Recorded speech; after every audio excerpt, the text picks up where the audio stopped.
कई साल पहले एक राजा हुआ करता था जो अपनी प्रज्ञता के लिए जाना जाता था। उस राजा से कोई बात नहीं छिपती थी, जैसे सारे रहस्य उसे हवा से पता चल जाते थे। लेकिन उसमें एक अजीब बात भी थी। हर रात खाने के बाद जब कोई भी नहीं रहता तो उसका एक भरोसेमंद नौकर एक खुफिया थाली ले आता था। क्योंकि राजा हमेशा वो चीज अकेले में खाता था, उस नौकर को भी नहीं पता था कि उस थाली में क्या था। राजा ऐसा कई सालों से करता था, लेकिन एक दिन नौकर उस थाली को अपने कमरे में ले गया। उसने अपने कमरे का दरवाजा बंद किया और देखा कि उस थाली में एक सफेद सांप है। नौकर अपने आप को रोक न सका और उसने उस सांप का एक छोटा टुकड़ा खा लिया। जैसे ही उसने सांप को चखा, उसे खिड़की से आवाजें सुनाई देने लगी। वो खिड़की के पास गया और उसे पक्षियों की बातें सुनाई देने लगी। उस सांप को खाकर नौकर जानवरों की भाषा समझने लगा था।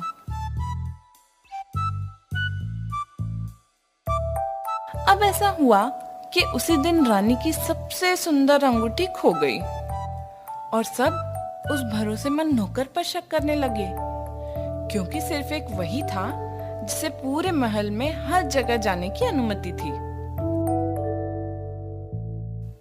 रानी की अंगूठी खो गई है और तुम्हें चोर को कल ही मेरे सामने पेश करना होगा, नहीं तो मैं तुम्हें सजा दूंगा।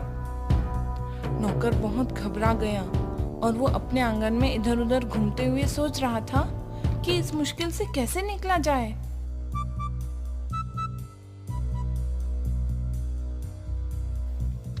तभी उसने देखा कि वहीं एक नदी के पास कुछ बतख आराम कर रही हैं और बातचीत कर रही हैं। नौकर चुपचाप अपनी शक्तियों से उनकी बातें सुनने लगा।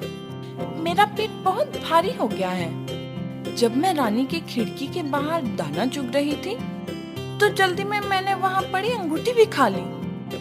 नौकर ने ये सुनते ही उस बतख को पकड़ लिया और बावर्ची के पास ले गया।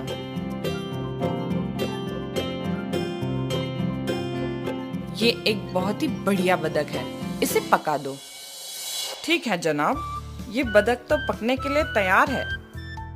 अब नौकर अपनी बेगुनाही साबित कर सकता था और उसने वो अंगूठी राजा को दे दी।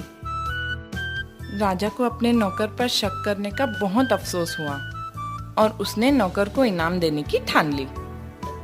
नौकर ने सिर्फ एक घोड़ा और कुछ पैसे मांगे ताकि वो पूरी दुनिया की सैर कर सके। एक दिन वो तालाब के पास पहुंचा तो उसने देखा कि कुछ मछलियां किनारे तले पानी के लिए तड़प रही हैं। नौकर अपने घोड़े से उतरकर उनको वापस पानी की तरफ छोड़ आया। हमारी जान बचाने के लिए शुक्रिया। कुछ दूर पहुंचने पर उसने चींटियों के राजा की बात सुनी। ये सारे लोग हमें बख्श क्यों नहीं देते? वो घोड़ा मेरी पूरी प्रजा को अपने भारी खुरों से मार रहा है। नौकर को ये बात सुनकर बहुत बुरा लगा।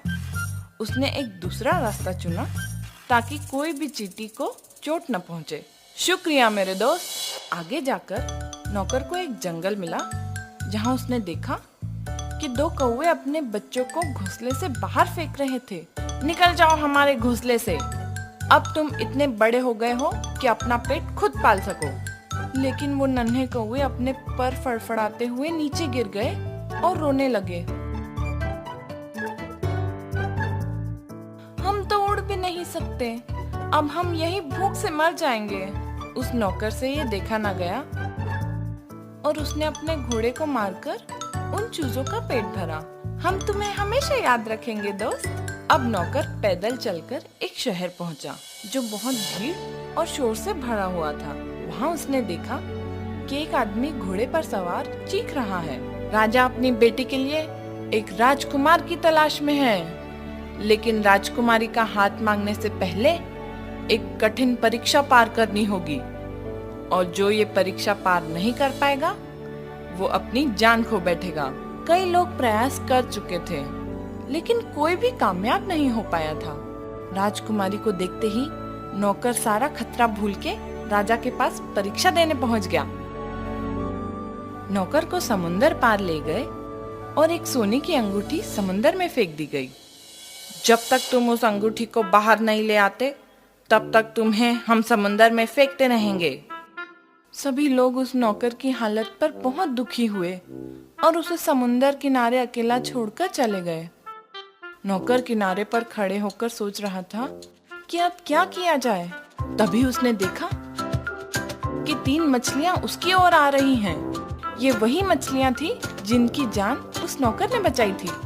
उस मछली ने एक सीप नौकर के पैर के पास रखी। नौकर ने उस सीप को खोलकर देखा तो उसमें वही सोने की अंगूठी थी। वो बहुत खुश हुआ और राजा के पास वो अंगूठी ले गया।